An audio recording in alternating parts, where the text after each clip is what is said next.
Welcome to Nasdaq TradeTalks. I'm Jill Malandrino, Global Markets Reporter at Nasdaq. Joining us for this segment, we have Jeff Kilburg, CEO of KKM Financial. Jeff, since the past couple of weeks that we've seen you, we had all the mega cap tech names report. We had another 25 basis point rate hike. We've had a couple more banks fail.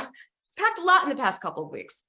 We have, Joe, and it's remarkable to see the market continues to step over these hurdles. And I'm not going to call it regional bank crisis. I'm going to call it regional bank chaos. But nonetheless, Apple saved the day again in mega cap technology. All year, we've seen it recover, and it's kind of moved the market higher. This is all in conjunction with the Treasury rates coming down. Obviously, the Fed meeting was a historic meeting. It was their 10th consecutive rate hike.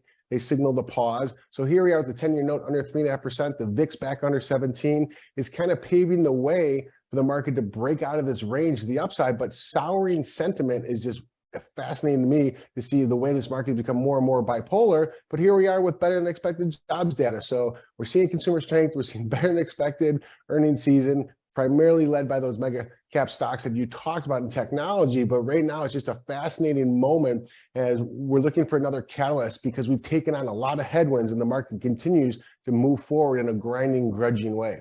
Which is so interesting because we're seeing the data come in better, particularly as it relates to employment and consumer spend trends. It's almost like if this banking chaos, as you call it, didn't exist, it makes you wonder if the Fed wouldn't signal pausing because you're not really seeing signs of a recession here.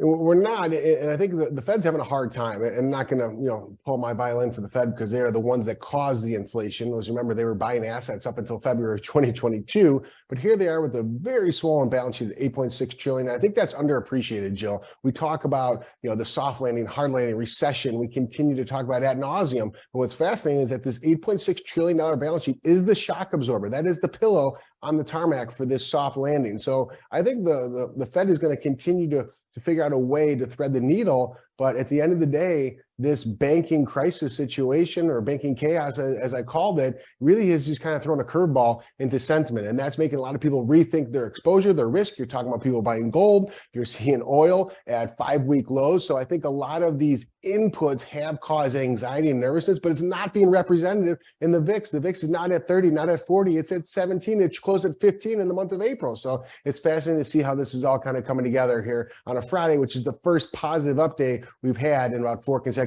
down days this week. And Jeff, you being our resident bond pit expert, are the fixed income markets behaving as you would expect?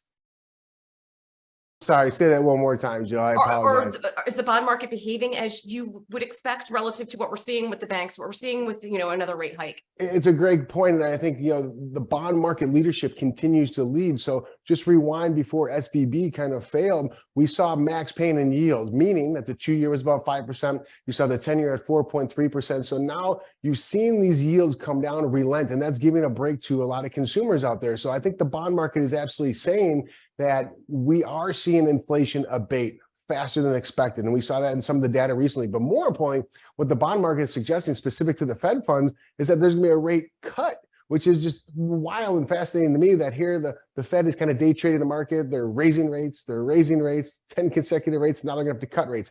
I don't think they have to cut rates before Q4, but I think the bond market is telling us that yes, there's some anxiety about this debt ceiling that Janet Yellen talked about June 1st, but once some actual traders and money managers weighed in, they realized we're not going to run out of money by June 1st. They pushed it back a little bit, but that's going to be contentious. But the bond market is saying that it's going to be potentially okay as we move along into Q3, Q4, as we see growth come back to the marketplace. All right, Jeff, appreciate the insight as always. Thanks for joining us on Trade Talks. I'm Jill Malandrino, Global Markets Reporter at Nasdaq.